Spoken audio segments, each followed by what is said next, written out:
Hello everyone, कैसे हैं? मैं निमेश ठक्कर आज आपके सामने फिर से अपना lecture 3 which is based on circular flow of income है आज उसके ऊपर सामने हूं। तो इससे पहले जो मैंने लेक्चर्स बनाए थे, लेक्चर 1 एंड लेक्चर 2, वो इंट्रोडक्शन टू मैक्रो इकोनॉमिक्स, और सेकेंड टॉपिक जो हमने बनाया था लेक्चर 2 वो था basic concepts of macro economics. आज टॉपिक स्टार्ट करने से पहले I urge and request all my students to please read and understand the theoretical knowledge that I am giving you very thoroughly, ताकि आप इसके बेसिस पर जो भी रेफरेंस बुक से आप अगर घर पर पढ़ाई कर रहे हैं you can study it well। जैसे कि पहले भी मैंने आपसे रिक्वेस्ट किया था, आज फिर कह रहा हूं, please try to be in your home and stay safe। So आज स्टार्ट मैं जो टॉपिक करने जा रहा हूं, इस टॉपिक का नाम है सर्कुलर फ्लो ऑफ इनकम। आपके बीच में एक पॉइंट आ सकता है कि सर आप हमेशा चैप्टर 1 तो लिख रहे हैं, लेकिन टॉपिक और चैप्टर का नाम आप क्यों चेंज कर रहे हैं? इसके पीछे सिर्फ रीजन यही है क्योंकि मैंने टॉपिक, जो इंपॉर्टेंट टॉपिक्स एक चैप्टर से रिलेटेड होते हैं, उसी को मैंने सब चैप्टर्स में डिवाइड किया है in the mode of lectures. Anyways, start में अब जो करने जा रहा हूं उस पर आप फोकस करेंगे।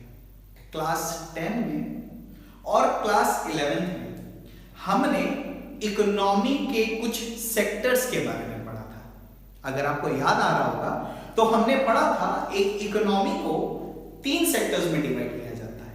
One is primary sector, second is secondary sector and third is tertiary sector, which is primary sector, secondary sector and tertiary sector, जो हमने बिजनेस स्टडीज में भी पढ़ा था और जो हमने 10th के एसएसटी के इकोनॉमिक्स पार्ट में भी पढ़ा था। लेकिन प्रीवियस लेक्चर्स में जैसे मैंने आपको बताया भी था कि 1930 में जब द ग्रेट इकोनॉमिक डिप्रेशन आया था, उस वक्त में इकोनॉमिक्स को 2 ब्रांचेस में बांटना पड़ा था। One was confined with individual units, जिसको हमने माइक्रो इकोनॉमिक्स के नाम से जाना, and other got into name with the view of whole world, whole economy, जिसको हमने मैक्रो इकोनॉमिक्स के पॉइंट ऑफ व्यू से जाना।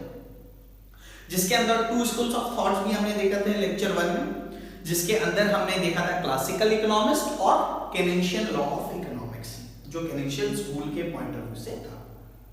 तो जैसे जैसे इकोनॉमिक्स के पार्ट, जिसको हम लोग मैक्रो इकोनॉमिक्स स्टडी कर रहे हैं, उसका एक्सटेंशन होते चला गया, तो ऑन दैट बेसिस इकोनॉमी को कंट्री में 4 सेक्टर्स में डिवाइड किया गया। तो वो क्या क्या 4 सेक्टर्स है, आज हमारा सबसे पहला पॉइंट ऑफ डिस्कशन उसी के ऊपर बेस्ड होगा।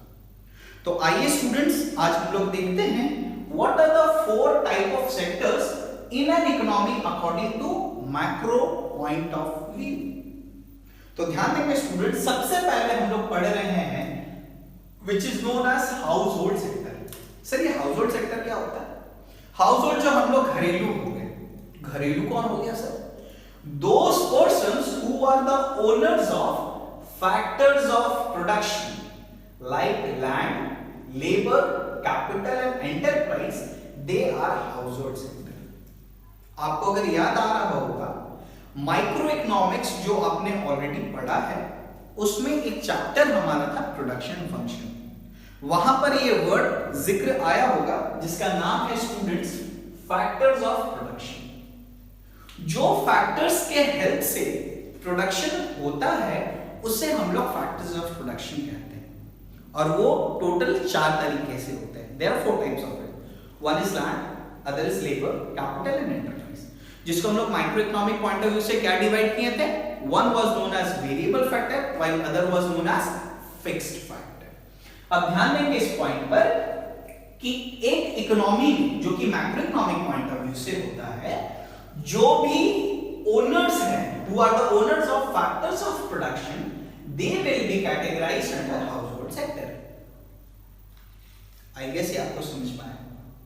Coming to the second point is producing sector। Sir, who are producing sector? Sir, producing sector are those sectors who are engaged in any kind of production activity। जैसे मैंने आपको पहले lecture में भी एक रिवीजन के तौर पर आपको 11 का माइक्रो बताया था।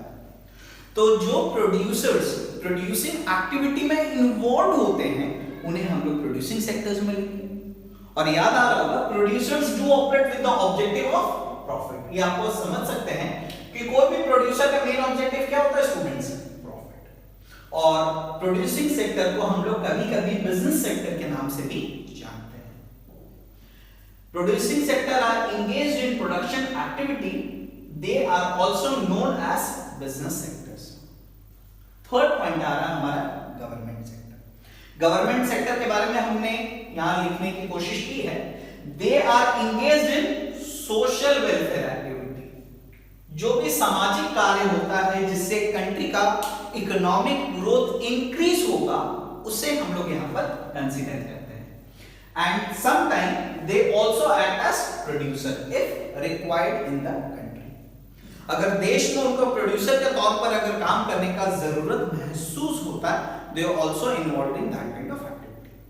But please try to remember, producing sector में जो producers होते हैं उनका objective profit maximization रहता है। लेकिन अगर गवर्नमेंट सेक्टर का भी अगर कोई गवर्नमेंट एंटरप्राइज प्रोडक्शन में इन्वॉल्व है, उसका प्राइमरी ऑब्जेक्टिव सोशल वेलफेयर होगा, subsidiary objective will be profit.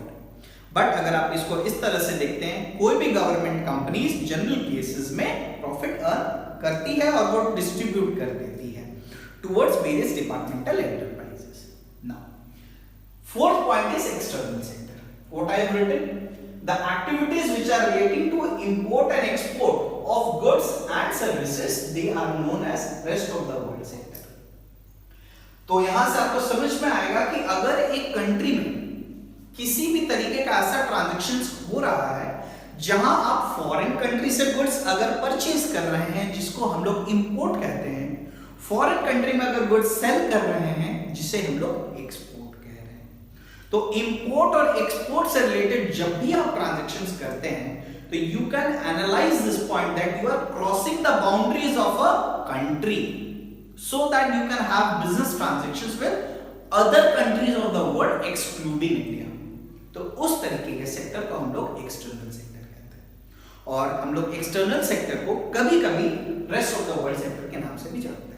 Now, as you can see, I have written this word goods and services.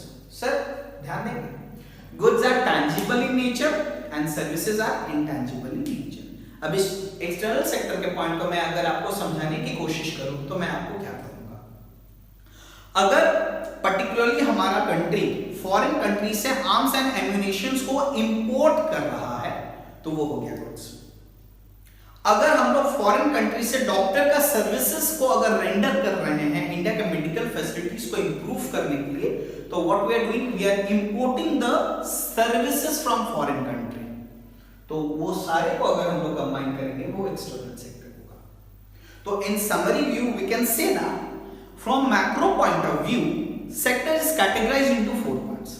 First is household sector, second is business sector, which is also known as producing sector, third is government sector, and fourth is external sector. Now, after this topic, I will be continuing with the portion of national income. हमने इससे पहले भी videos already prepare करके रखी हुई है national income पर, as you can visit the channel also. तो उस चैप्टर को स्टार्ट करने से पहले I will try to relate you with some words जो मैं आगे भी यूज करूंगा, तो उससे रिलेटेड जितनी भी टर्मिनोलॉजीज होगी important, I am trying to discuss it here only. So I am coming to my first terminology which is known as stock. What I have written, as you can see what I have written is the value which is measurable at a point of time is known as stock. Sir ये point of time किस चीज को refer कर रहा है? ये point of time specific एक चीज को या एक डेट को रेफर कर रहा है. सर एक एग्जांपल से समझाइए. हमने 11th में फाइनेंशियल स्टेटमेंट बनाते वक्त एक वर्ड सुना होगा, opening stock and closing stock. अगर आपको याद आ रहा होगा, opening stock generally first day of accounting year को होता है, which is 1st of April. In the same way 31st मार्च को जो स्टॉक होगा उसे हम लोग क्लोजिंग स्टॉक कहते हैं. तो अगर आप ध्यान देंगे, हम लोग जो यहाँ पे स्टॉक का वैल्यूएशन कर रहे हैं, क्या वो पूरे साल भर हो रहा है? नहीं सर, वो एक पर्टिकुलर डेट पर हो रहा है, तो उससे हम लोग कहेंगे स्टूडेंट्स स्टॉक. जिसको हम एक एग्जांपल से अगर आपको समझाएं, वेल्थ और capital R the part of stock. Opening capital भी हम लोग लेते हैं अकाउंट्स में और क्लोजिंग कैपिटल भी लेते हैं। In the same way I am using my second terminology which is flow. Sir what is flow? हमने ये पूरा कोशिश किया है कि डेफिनेशंस को ऐसे इजी वे से लिखूं ताकि आप उसको आराम से नोट डाउन कर पाए। तो फ्लो के बारे में मैंने क्या लिखा है? Flow is the value which is measurable during a period of time। अगर एक स्पेसिफिक एक टाइम के वक्त में अगर हम लोग मेजर करेंगे स्टूडेंट्स तो उसे हम लोग स्टॉक कहेंगे। लेकिन अगर वक्त के दरमियान में अगर हम लोग उसको मेजर करते हैं, that constitute a larger amount of time to be taken will be considered as flow। जिसका एग्जांपल हमने लिया है students, income, investment, export and import. तो याद रखेंगे स्टॉक आपका स्टैटिक कॉन्सेप्ट होता है जो रुका हुआ रहता है जनरल केसेस में, और फ्लो जो होता है वो स्टूडेंट्स डायनामिक कॉन्सेप्ट होता है। तो I am writing this up, stock is a static concept whereas flow is dynamic concept जो हमेशा जरूरत के हिसाब से चेंज होते रहता है। कोई भी एक इंसान का जब पहली बार जॉब लगता है तो जो उसका इनकम है, क्या उसके रिटायरमेंट तक वही इनकम रहता है? नहीं सर, वो चेंज होता है, क्योंकि वो क्या है स्टूडेंट्स? फ्लो। इन्वेस्टमेंट, अगर एक इंसान कम सेविंग्स कर रहा है तो वो स्टार्टिंग एज में कम इन्वेस्टमेंट करेगा, लेकिन जैसे जैसे एक इंसान का इनकम अर्निंग कैपेसिटी इंप्रूव होता है तो उसका इन्वेस्टमेंटल अपॉर्चुनिटी भी क्या होगा? इंक्रीज होगा। तो वो अपना इन्वेस्टमेंट इंक्रीज कर रहा है। तो क्या हम कह सकते हैं कि इन्वेस्टमेंट हमेशा सेम है? नहीं सर, वो भी क्या है? डायनामिक है। इसलिए वो क्या है स्टूडेंट्स? फ्लो। कंट्री में जितना भी एक्सपोर्ट और इंपोर्ट होता है that is also considered under flow. Why? Because it keeps on changing as per the requirement of the country. Now coming to the next point, I am using the third terminology which is factor income. अभी मैंने जैसे आपको पहले already discuss किया था factors of production. तो factors of production को जो रेम्यूनरेशन पे किया जाता है उससे हम लोग फैक्टर इनकम कहेंगे। ध्यान से देखेंगे, अगर यहां पर मैं दो शख्स के बारे में बात कर रहा हूं, एक जो मेहनत कर रहा है प्रोड्यूसर के पास और एक जो मेहनत ले रहा है, तो अगर एक प्रोड्यूसर हाउस होल्ड सेक्टर को पैसा देगा, इसके लिए खर्च है, तो इसके लिए फैक्टर कॉस्ट होगा बिकॉज इसका खर्च लग रहा है, और जो बंदा रिसीव कर रहा है उसके लिए वो फैक्टर इनकम होगा। तो सर ये क्या होगा? जैसे ये बंदा which is known as household sector, वो अगर प्रोड्यूसर को अपना मेहनत दे रहा है in the form of land, तो बदले में इसको क्या मिलेगा? रेंट। लेबर है तो उसको बदले में क्या मिलेगा? वेजेस मिलेगा। कैपिटल है तो उसे क्या मिलेगा? इंटरेस्ट। और एंटरप्राइज अगर एक शख्स दे रहा है तो उसे क्या मिलेगा स्टूडेंट्स? वहां पर उसको प्रॉफिट मिलेगा। तो you can see that factor income के बारे में मैंने क्या लिखा? It is the income earned by rendering the efforts of factors of production. जो भी कंट्री में फैक्टर्स ऑफ प्रोडक्शन है वो अगर अपना मेहनत दे करके जो कमा रहा है उसे वो फैक्टर इनकम कहते हैं। और मैंने यहाँ पर एक वर्ड लिखा है व्हिच इज बायलैटरल। सर ये बायलैटरल का मतलब क्या होता है? दो तरफा। हमने आपको अपना मेहनत दिया, बदले में आपने मेरे को उसके बदले पेमेंट दिया। जब तक एक लेबर जाकर के जॉब नहीं करेगा ना उसे सैलरी मिलेगा ना रेंट मिलेगा। जब तक आप कैपिटल लगाएंगे नहीं सर आपको इंटरेस्ट नहीं मिलेगा। तो this is known age factor income. मैं आपको एक सेकंड देता हूं सो that you can copy this up, so that you can copy this up.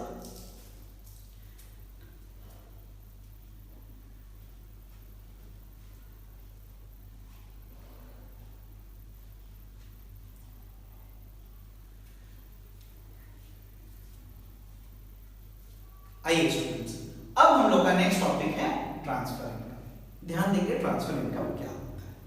Transfer income factor income का टोटल अपोजिट होता है। क्या लिखा है मैंने यहाँ पर? Income earned by way of gift और grants is known as transfer income. और ट्रांसफर इनकम क्या होता है students? It is unilateral in nature. Factor income is bilateral, दो तरफा होगा, और ट्रांसफर इनकम एक तरफा होगा। मतलब मुझे सिर्फ या तो मिला है या मैंने दिया है।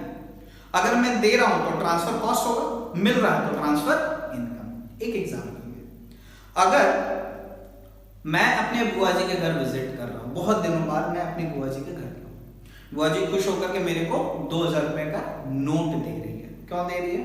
In form of love and affection, आशीर्वाद भी दिया और साथ में कुछ पैसे भी दे दिए उन्होंने। 2000 रुपीज का एक नोट दे दिया। तो क्या मैंने उनको बदले में कुछ दिया? नहीं। तो it is categorised as transfer income. जो इनकम एक तरफा होता है, मतलब without rending any kind of services, if I am receiving something, that is known as transfer income. एक दूसरा एग्जांपल लेने की कोशिश करता हूं। जो मेरिटोरियस स्टूडेंट्स होते हैं उनको गवर्नमेंट की तरफ से स्कॉलरशिप्स मिलती है। तो अगर एक मेरिटोरियस स्टूडेंट को गवर्नमेंट की तरफ से जो स्कॉलरशिप मिल रही है, क्या वो स्टूडेंट बदले में गवर्नमेंट को कुछ दे रहा है? नहीं सर, वो बस परफॉर्मेंस दे रहा है। तो इन सेंस अगर कहा जाए तो क्या scholarship given to students transfer income है कि फैक्टर इनकम है? तो याद रखेंगे students, it is transfer income. Now coming to the next point is leakage. Sir what is leakage? Leakage कोई भी एक ऐसा वेरिएबल होगा जो हमारे कंट्री का इकोनॉमिक ग्रोथ को धीमा कर देता है। देखेंगे students, these are such variables that slows down the economic growth of a country. Example, savings, taxes and imports. ये तीन ऐसे लीकेज वेरिएबल्स हैं जो हमारे कंट्री के इकोनॉमिक ग्रोथ को बहुत हद तक स्लो डाउन कर देते हैं, बिकॉज इनमें कुछ ग्रोथ अपॉर्चुनिटीज नहीं होता है। फॉर एग्जाम्पल, हम लोग जितना भी ज्यादा टैक्स पे करते हैं उससे हमारा अल्टीमेटली जो मनी रहता है, पर्सनल डिस्पोजेबल इनकम, वो क्या होता है? रिड्यूस हो जाता है। तो in that sense these are known as leakage. Likewise इसका अपोजिट है इंजेक्शन। इंजेक्शन को अगर रिलेट करने के लिए आपको ऐसे एग्जांपल से समझा सकते हैं। अगर हम लोग बहुत ज्यादा अगर सीवियरली कभी बहुत ज्यादा बीमार हो गए, हमें हॉस्पिटलाइज्ड अगर किया जाएगा, तो सबसे पहले जो डॉक्टर हमारे साथ करेगा वो क्या करेगा? एक इंजेक्शन दे देगा, so that our body gets recover at a faster pace. Same is the case with this injection variable also. वैसे वेरिएबल्स जो कंट्री का इकोनॉमिक ग्रोथ का स्पीड अगर बहुत स्पीड से अगर कर सकते हैं, those variables are known as injection variables. And such kind of variables are investments, government expenditure and exports. And next we are going to study is about our point is closed economy and open economy. ये point को start करने से पहले आपसे एक fun fact share करता हूं। Actual में वो फन फैक्ट नहीं, एक जोक है। वो जोक अगर आप समझेंगे तो आपको थोड़ा हंसी भी आएगा। अगर मैं आपसे एक क्वेश्चन पूछ लूं कि इंडिया से ऐसे पहले कौन से शख्स हैं जो फॉरेन कंट्री विजिट किए हैं, तो आपका क्या जवाब होगा? गेस करिए। मैं आपको 1 सेकंड का वक्त देता हूं। Any guesses? चलिए मैं आपको आंसर बताता हूं। सीता मैया फ्रॉम रामायण। अब आप बोलेंगे सर ये कैसे? अगर आप ध्यान से देखेंगे, अभी तो जैसे देख भी रहे होंगे टीवी में रामायण आ रही होगी, तो रामायण में अगर आपने देखा है कि रावण फॉरेन कंट्री से आए, जो कि श्रीलंका है आज के मॉडर्न टाइम में, वो सीता मैया को लेके चले गए। तो कह सकते हैं कि सीता मैया she was the first lady जो कि फॉरेन कंट्री गई थी, अकॉर्डिंग टू आवर माइथोलॉजी, जो हम लोग नॉर्मल टर्म्स में जानते हैं, है कि नहीं? चलिए अब यहां से अगर सेकंड क्वेश्चन पूछो तो अब जिसका आंसर आप लोग आराम से पकड़ लेंगे। Who was the second person who went outside India? Any guesses? Obviously it is Hanuman ji, क्योंकि हनुमान जी तो लंका गए थे ना सीता मैया को खोजने के लिए। तो सर ये एग्जांपल से क्या समझाना चाह रहे हैं? ये एग्जांपल से जो मैं आपको समझाने की कोशिश करूंगा वही हमारा नेक्स्ट पॉइंट है। तो अब हमारा नेक्स्ट पॉइंट किस चीज के ऊपर फोकस कर रहा है? Closed economy and open economy. जो मैंने आपको एक एग्जांपल दिया वो क्या है, ध्यान से देखेंगे students, please try to focus this part that अगर एक कंट्री, अगर ये समझिए इंडिया है, दिस इज इंडिया। इंडिया के अंदर अगर सीता मैया घूम रही है तो she is under the concept of closed economy. लेकिन अगर सीता मैया श्रीलंका चली जाती है, she is crossing the territorial boundary of a country. Which territorial? Sir, economical as well as geographical territorial boundary. तो she will be categorised under open economy. मतलब समझाते हैं इसको एकदम सिंपल टर्म्स में। ये तो एग्जांपल हंसी मजाक से लिया, लेकिन अगर आप देखेंगे स्टूडेंट्स, अभी मैंने आपको समझाया भी था कि सेक्टर्स ऑफ इकोनॉमी 4 तरीके से होते हैं, house hold sector, producing sector, government and rest of the world sector, जिसको हम लोग एक्सटर्नल सेक्टर भी कह रहे हैं। तो अगर आप ध्यान देंगे स्टूडेंट्स, जब भी कंट्री में ट्रांजैक्शंस के लिए सिर्फ 3 सेक्टर्स अगर इन्वॉल्व है, only 3 sectors are involve in making the economic growth of a country, it will be considered as closed economy. Why? Sir, because all the transactions are getting operated within the geographical and economical territorial boundary of a country. इसलिए तो example लिया था कि सीता मैया जब India के अंदर घूम रही है, she is performing her closed economy. That is, अब देखेंगे ध्यान से, house hold sector, government sector और प्रोड्यूसिंग सेक्टर। अगर ये 3 सेक्टर अगर इंडिया में रिकॉग्नाइज करेंगे तो इसको हम लोग क्लोज्ड इकोनॉमी कहेंगे। जैसे क्या है, ध्यान देंगे, the transactions conducted within, mark the term please all of you, within. ये वर्ड मैंने क्या यूज किया है, विदिन। अगर इंडिया के अंदर में ही, विदिन में ही, इकोनॉमिकल टेरिटोरियल बाउंड्री के अंदर में अगर ट्रांजैक्शंस को अगर हम लोग कंडक्ट करते हैं, उसे क्लोज्ड इकोनॉमी कहेंगे। तो इसके अंदर क्या क्या आ रहा है सर, ध्यान देंगे, H plus P plus G। Sir what is H? H is household sector, P is producing sector, G is government sector। Sir याद करने का कोई ट्रिक है? ऑब्वियस है, ये ट्रिक है हिंदुस्तान पेट्रोलियम गैस, याद हो जाएगा। सीता मैया is in India, she is performing closed economy. दूसरे में H plus P plus G which is Hindustan petroleum gas, that is household sector, producing sector and government sector. And इसी को अगर ब्रॉडर वे से लेते हैं, मतलब ये 3 सेक्टर तो रहेंगे, मतलब H plus P plus G तो है ही, अगर plus rest of the world भी अगर हम लोग कंसीडर अगर करते हैं स्टूडेंट्स, तो वो ओपन इकोनॉमी होगा। तो डेफिनेशन में भी अगर आप देखेंगे, ट्रांजैक्शंस कंडक्टेड, सेम डेफिनेशंस है, बस डिफरेंस क्या आ रहा है स्टूडेंट्स, देखेंगे यहां पर विदिन तो था, यहां पर एक्स्ट्रा हमने क्या ऐड किया, एज वेल एज आउटसाइड। मतलब इंडिया तो है ही, इंडिया के बाद श्रीलंका का भी अगर बात कर लेते हैं तो वो रेस्ट ऑफ द वर्ल्ड में होगा स्टूडेंट्स। तो जब if we are considering all this 4 sectors, it will be open economy. तो इस माध्यम से जो मैंने अभी आपको समझाया, वो क्या क्या कॉन्सेप्ट था।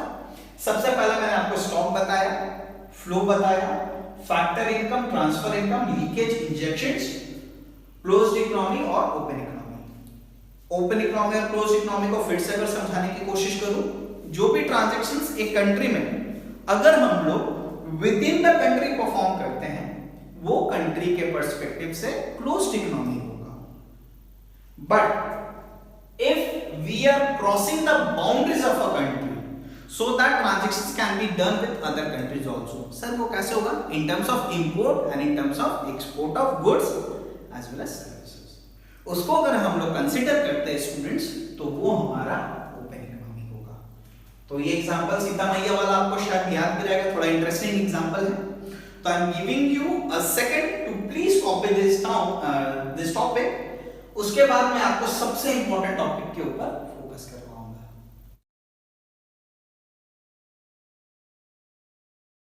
अब जो हमारा टॉपिक है, जैसे कि अभी हमने प्रीवियस टॉपिक में देखा था, अब हमारा टॉपिक फोकस करता है सबसे इंटरेस्टिंग चीज, जो ये चैप्टर का नाम हमने लिखा था, सर्कुलर फ्लो ऑफ इनकम।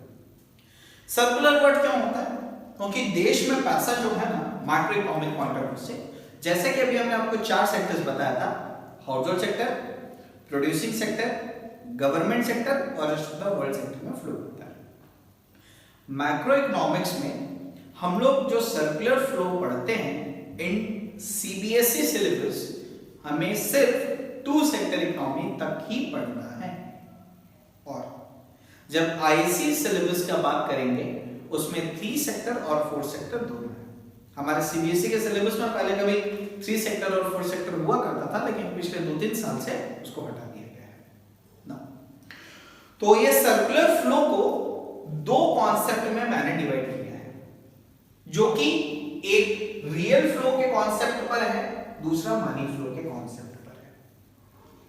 सबसे पहले मैं आपको रियल फ्लो समझाने की कोशिश करूंगा। रियल फ्लो में सिर्फ 2 सेक्टर्स को मैंने कंसीडर किया है। One is household sector and other is producing sector. जैसे कि अभी मैंने आपको क्या बताया था, household sectors are those sectors who are the owners of factors of production and producing sectors are those sectors who are engaged in producing activity। तो ध्यान देंगे, ये जो सर्कुलर फ्लो के पॉइंट ऑफ व्यू से समझाया गया है वो कैसे है। हाउस होल्ड सेक्टर जो है वो एरो मार्क पर आप ध्यान देंगे। सबसे पहले हाउस होल्ड सेक्टर जो है वो सबसे पहले अपना फैक्टर सर्विसेज रेंडर करेंगे प्रोड्यूसिंग सेक्टर को। सर ये फैक्टर सर्विसेज किस टर्म्स में रेंडर होगा? ये फैक्टर सर्विसेज रेंडर होगा इन terms of land, labour, capital and enterprise. ये चारों का चारों फैक्टर सर्विसेज रेंडर करेंगे प्रोड्यूसिंग सेक्टर को। जब प्रोड्यूसिंग सेक्टर को ये सर्विसेज मिला है, they will utilize these services in order to make the production। जब प्रोडक्शन हो जाएगा तो ये मैन्युफैक्चर करेंगे गुड्स। तो जो भी गुड्स या सर्विसेज इन्होंने मैन्युफैक्चर करी है वही वो हाउस होल्ड सेक्टर को वापस कर देंगे। सर क्यों वापस करेंगे? इन टर्म्स ऑफ रेम्यूनरेशन। जैसे अभी मैंने आपको बताया था, फैक्टर इनकम वो इनकम होता है जो बायलैटरल होता है। एक बंदा सर्विस देगा तो दूसरा बंदा उसका पेमेंट लेगा। यहां पर भी तो अगर आप देखेंगे तो वही रिलेशनशिप हो रहा है एम्प्लॉयर एम्प्लॉय का। एक एम्प्लॉय अपना फैक्टर सर्विसेज रेंडर किया है एम्प्लॉयर को और एम्प्लॉयर बदले में उसको गुड्स एंड सर्विसेज दे रहा है। तो सर पैसा क्यों नहीं दे रहा है? क्योंकि अगर आप इसको मनी के कॉन्सेप्ट से समझेंगे, जो स्टैंडर्ड 10th में आपने पढ़ा होगा, एक वर्ड है बार्टर सिस्टम, जिसमें goods were exchanged in terms of goods only. Real flow भी कुछ उसी प्रकार है। मैंने आपके यहां जॉब किया, जो चीज का आपका प्रोडक्शन यूनिट है और जो प्रोडक्शन हुआ है गुड्स, वही आप मेरे को दे रहे हैं। एग्जांपल से अगर मैं आपको समझाऊं, अगर मैं एक फार्मर हूं, आप लैंडलॉर्ड हैं, मैं आपके खेती जमीन में कर रहा हूं, तो महीने भर की मजदूरी करके जो मेरे को आप पैसा दे रहे हैं, पैसा तो है नहीं कॉन्सेप्ट, तो जो भी गेहूं या चावल मैंने प्रोड्यूस किया, either I have produced wheat और rice, you are giving it back to me, not the money, but you are paying me the goods that is being manufactured on your particular agricultural land। तो this is real flow। ये मैंने आपको समझाया है, फिर इसका definition मैं आपको बता दूंगा। Second is money flow. समय बदलते चला गया, जैसे बार्टर सिस्टम का कॉन्सेप्ट आज के मॉडर्न वर्ल्ड में ज्यादा पॉपुलर नहीं है, in the same way real flow का भी कॉन्सेप्ट पॉपुलर नहीं है। तो प्रैक्टिकली क्या पॉपुलर है सर? मनी फ्लो का कॉन्सेप्ट पॉपुलर है। As you can see, I have prepared a diagram for you for a better understanding। और मैंने यहाँ पर जो टॉपिक एक्सप्लेन किया है, I have utilized the financial system method of explaining the money flow to you। So it is a kind request to all of you to please see this up। Now, same concept है, but यहाँ पर आप arrow mark के ऊपर ध्यान देंगे, और वो एरो मार्क क्या कह रहा है। सबसे पहले सेम चीज हो रहा है, please try to see this students. हम आपको सबसे पहले इसको हिंदी में समझाएंगे, then I will be dictating it to you in English so that you can write it down. सबसे पहले क्या हो रहा है, हाउस होल्ड सेक्टर, जैसे कि मैंने आपको अभी बताया भी था, वो अपना फैक्टर सर्विसेज रेंडर करेंगे प्रोड्यूसिंग सेक्टर को। प्रोड्यूसिंग सेक्टर उस फैक्टर सर्विसेज को यूटिलाइज करके क्या करेंगे स्टूडेंट्स? गुड्स एंड सर्विसेज का मैन्युफैक्चरिंग करेंगे। वही गुड्स एंड सर्विसेज जो उन्होंने मैन्युफैक्चर किया है वो मार्केट में सेल करेंगे।